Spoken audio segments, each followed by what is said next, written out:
Assalamu alaikum, bienvenue dans les podcasts d'échange. Vous allez me dire c'est quoi les podcasts d'échange? C'est un nouveau contenu, un contenu original. On propose ici une réflexion spirituelle et citoyenne sur l'actualité, car c'est important de pouvoir se poser. Et on va faire appel à différentes voies d'échange pour nous accompagner et voir aussi d'autres personnes et d'autres voix. Ici, dans ces podcasts, on va, dans une série de podcasts, vous proposer de nous poser un temps. Et un moment aussi pour se poser des questions, des bonnes questions pour cheminer. Les questions. Qu'est-ce qui nous arrive? Quels sont tous ces bouleversements? Pourquoi ai-je autant d'inquiétudes?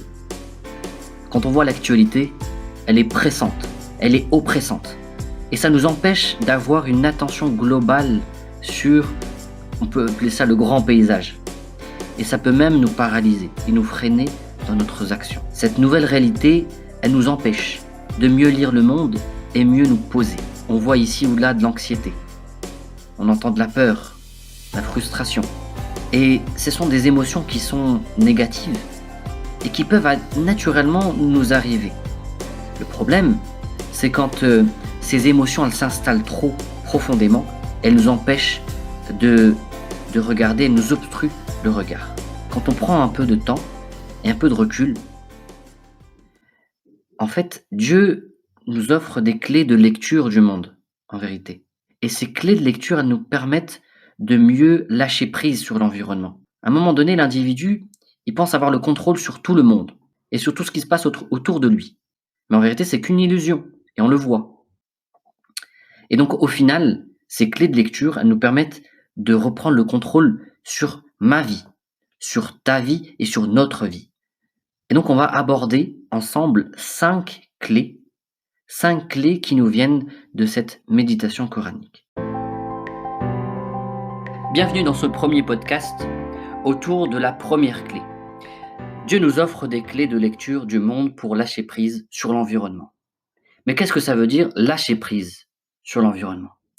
Si on revient sur notre société, on vit dans des sociétés où on souhaite tout contrôler, tout programmer, tout planifier, tout maîtriser, tout mettre dans des agendas, tout en sachant que l'imprévisible est en vérité la règle. Ici, il y a celui qui veut rester jeune toute sa vie, en voulant contrôler son corps. Là, il y a la volonté de certains de vouloir contrôler les moyens de production et même contrôler le climat. Si je prévois tout, contrôle tout, anticipe tout, je finis par croire que rien ne peut m'arriver. Jusqu'à l'imprévu, jusqu'à ce petit grain de sable dans l'engrenage qui vient détruire tous mes plans.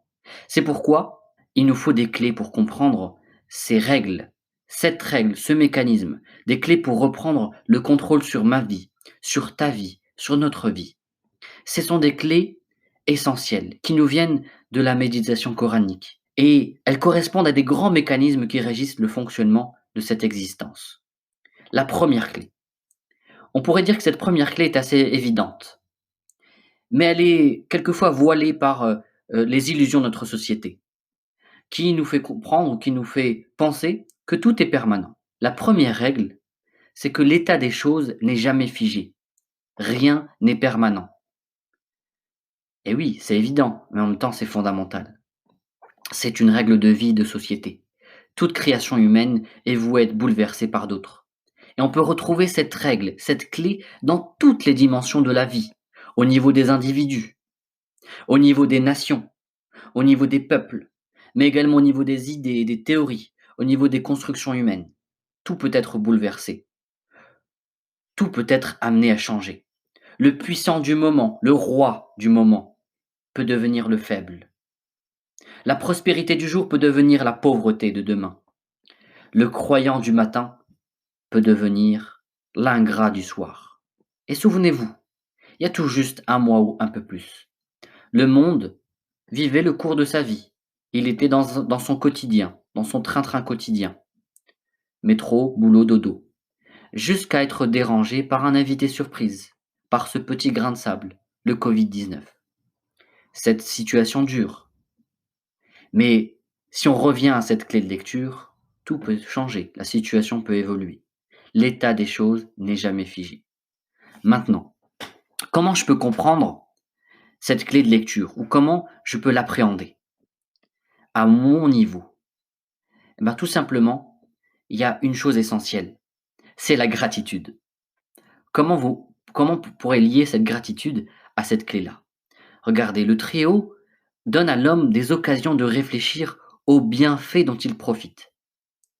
Et le fait de bouleverser les choses nous permet de comprendre qu'on était baigné dans des bienfaits et aujourd'hui, ce n'est plus le cas. Regardez, quelquefois on peut être ingrat pour le don du quotidien, pour des choses qui sont assez proches de nous en vérité, hein, et des choses qui sont peut-être évidentes, comme la vie, des choses comme le sentiment de liberté, l'amour des proches, des choses assez proches, et en même temps qui sont tellement proches qu'on est aveuglé, et qu'on est aveuglé par des choses beaucoup plus superflues, dont on va être reconnaissant. Hein, on peut être renfrogné quant à celui qui vous donne le pain, mais reconnaissant celui qui vous habille de parure. Et c'est pourquoi c'est essentiel de revenir à une gratitude essentielle, à celui qui pourvoit les bienfaits, avec deux mots essentiels, deux mots légers sur la langue. Alhamdulillah, louange à Dieu. Ce sont deux mots légers sur la langue, mais sont lourds de sens. C'est même l'expression de la gratitude et de la reconnaissance. Alhamdulillah, remercier son Seigneur. Remercier aussi les hommes et les femmes par qui les bienfaits nous sont parvenus. Mais si on revient à cette clé de lecture, rien n'est figé. Tous les bienfaits ne sont pas permanents. Par définition, ils sont temporaires. Tout est entre les mains de Dieu. C'est pourquoi il faut accourir et prendre conscience et se poser pour voir tous les bienfaits qu'il y a autour de nous. Et remercier. Remercier Dieu, remercier les gens. Et regardez l'impact que peut avoir la reconnaissance et la gratitude sur l'homme. Il y a deux chercheurs américains qui ont voulu mesurer les effets réels de la reconnaissance. Et pour cela, ils ont fait appel à plusieurs centaines de personnes qu'ils ont divisées en trois groupes. Le premier groupe tenait un journal des expériences quotidiennes, de ce qui se faisait au quotidien.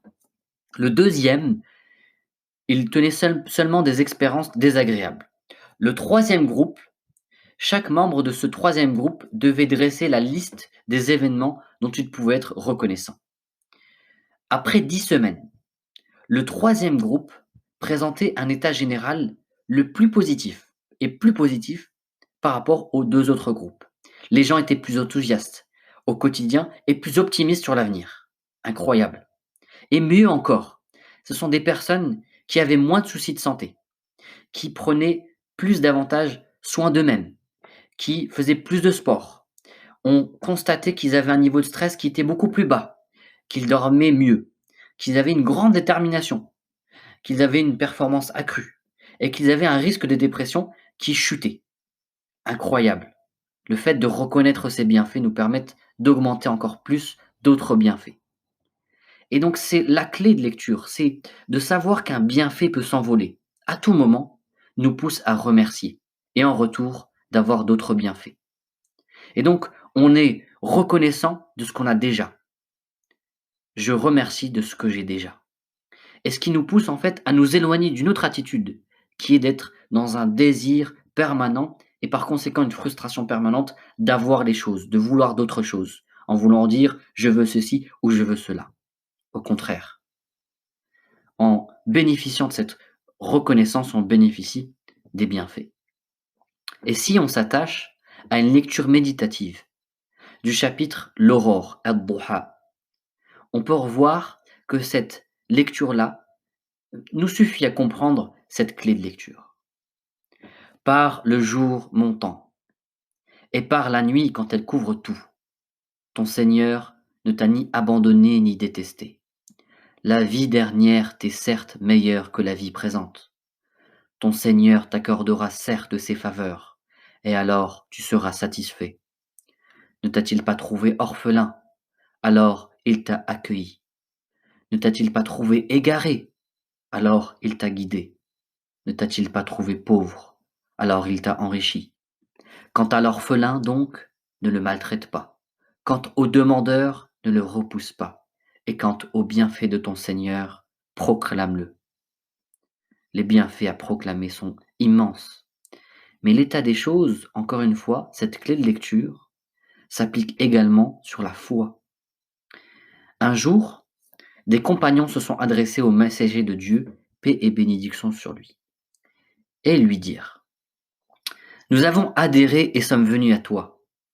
As-tu une quelconque crainte quant à notre foi?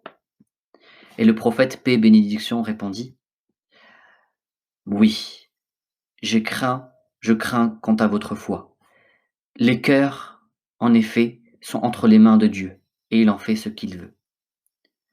De cette connaissance, d'ailleurs, le prophète en a fait une invocation, en disant: Ya muqallibul qulub, thabbit qalbi ala dinik. Ô toi qui bouleverses les cœurs, affermis mon cœur sur ta religion. Merci de votre écoute et à très bientôt pour le prochain podcast.